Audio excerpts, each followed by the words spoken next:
Bonjour et bienvenue chers Alformers dans cette vidéo où l'on va découvrir ensemble la notion de test d'intrusion qu'on va détailler par la suite au niveau des prochaines vidéos. Pour ce, nous allons suivre donc le plan suivant. Nous allons commencer par une petite introduction et définition de ce qu'est un pentest, autrement dit un test d'intrusion. Nous allons découvrir les types ou approches de tests d'intrusion. Sans oublier la partie juridique dans tout ça, qui représente un intérêt extrêmement important.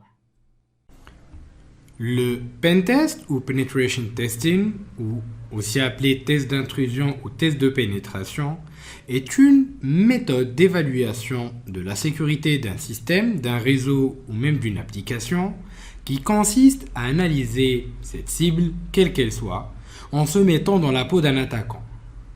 L'objectif étant de pouvoir démontrer concrètement les faiblesses et les vulnérabilités d'un système, quel qu'il soit encore une fois, d'un réseau ou d'une application. Mais cette fois-ci, on ne va pas juste s'arrêter dans un scan de vulnérabilité ou une récolte de vulnérabilité, mais on va essayer d'aller plus loin en exploitant cette dernière et donc en reproduisant les différentes actions qui peuvent être perpétré par un hacker de bout en bout pour voir à quel point notre système est fragile face à une attaque de la part d'un hacker. Grâce à ceci, nous pouvons donc qualifier la sévérité des différentes vulnérabilités trouvées, vérifier leur exploitabilité parce qu'attention, une vulnérabilité existante ne veut pas forcément dire exploitable. La complexité des corrections, mais aussi l'ordre des priorités qu'il faut donner à ces dernières. Car effectivement, dans un test d'intrusion, à part le fait qu'on va pouvoir identifier les vulnérabilités, qualifier leur exploitabilité, évaluer le degré de risque par rapport à chaque faille, il faudra aussi proposer des correctifs. À ce moment-là, il faut savoir qu'il existe différents types, ou si vous préférez, différentes approches d'un pentest ou d'un test d'intrusion. Tout d'abord, nous commençons par la plus commune, c'est-à-dire l'approche black box. Le test d'intrusion en black box, appelé également pentest en mode boîte noire, consiste à réussir à s'introduire dans un système sans avoir la moindre information. Ici, le système défini comme une boîte. Tel un hacker découvrant pour la première fois ce système. Le pentester n'a alors aucune connaissance de l'environnement et teste à l'aveugle, depuis l'extérieur, l'environnement cible.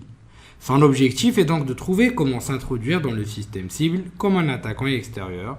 On a ensuite la boîte grise. La boîte grise ou la grey box est une méthode qui consiste, quant à elle, à tenter de s'introduire dans le système en disposant d'un nombre limité d'informations sur l'organisation et son système. Ce cas permet de vérifier les failles d'un système en se positionnant soit en tant que collaborateur de l'entreprise ayant accès en interne à quelques informations, soit en tant que point de départ d'un hacker qui aurait réussi à avoir un compte utilisateur au sein de l'organisme. Et enfin, nous retrouvons dans les approches principales la boîte blanche qui, comme vous pouvez en douter, elle est assez simple. Le pentester a accès à la totalité des informations concernant le système. Et à ce moment-là, le pentester travaille, dans ce cas, en collaboration avec les équipes techniques de l'organisme afin de récupérer un maximum d'informations utiles. Il a accès à tout ce dont il a besoin afin de détecter un maximum de vulnérabilités. Après, bien sûr, il existe des avantages et des inconvénients pour chaque type d'approche. Et enfin, on a les approches Red et Blue Teaming. Ces approches consistent effectivement à pouvoir effectuer un test d'intrusion, mais cette fois-ci plus approfondi qu'un test d'intrusion classique et traditionnel. À ce moment-là, on va essayer de pousser les choses à leur maximum et donc on va pouvoir viser différents vecteurs d'attaque, que ce soit humain, physique, logique, dans un contexte qu'on va appeler campagne, c'est-à-dire qui va avoir une durée du temps beaucoup plus lente, comme on l'a cité, avec des objectifs bien définis. À ce moment-là, l'équipe rouge est l'équipe qui va attaquer et l'équipe bleue, c'est l'équipe qui va défendre. Encore une fois, rappelons que ces exercices essayent de pouvoir s'approcher au mieux de la réalité, tout en ayant comme schéma directeur l'émulation de tactiques, techniques et procédures utilisées par différents vecteurs de menaces analysés préalablement au niveau de ce qu'on va appeler du threat modeling ou modélisation de menaces. Après, il faut savoir qu'il existe différentes méthodologies qui peuvent être exploitées dans du test d'intrusion, qu'on va d'ailleurs détailler au niveau des prochaines vidéos, notamment celle qu'on va exploiter le plus, qui est la PTES, the Penetration Testing Execution Standard, qui est la plus connue et la plus efficace d'entre toutes. On a l'Open Source Security Testing Methodology Manual, que vous allez trouver principalement au niveau des ressources, mais qu'on ne va pas traiter dans cette formation. On a le WASP Testing Guide pour les applications orientées web, et ainsi de suite. Autrement dit, pour chaque contexte, on a une méthodologie spécifique de test d'intrusion. Un des aspects les plus importants à prendre en considération reste l'approche juridique.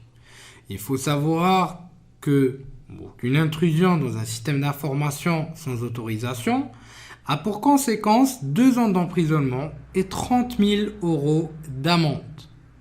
À ce moment-là, le contrat que vous allez mettre en place avec le client est extrêmement important, vu que l'auditeur doit prouver contractuellement le consentement de l'audité. À savoir qu'aujourd'hui, il existe plusieurs entreprises labellisées pour des audits et des pentests auprès de l'ANSSI, nommées PASSI. Sans oublier que dans le cas d'une sous-traitance, il est obligatoire de faire un contrat de sous-traitance. Et pour les tests chez les intermédiaires, hébergeurs, CDN, cloud, il est indispensable de vérifier les contrats avant quoi que ce soit.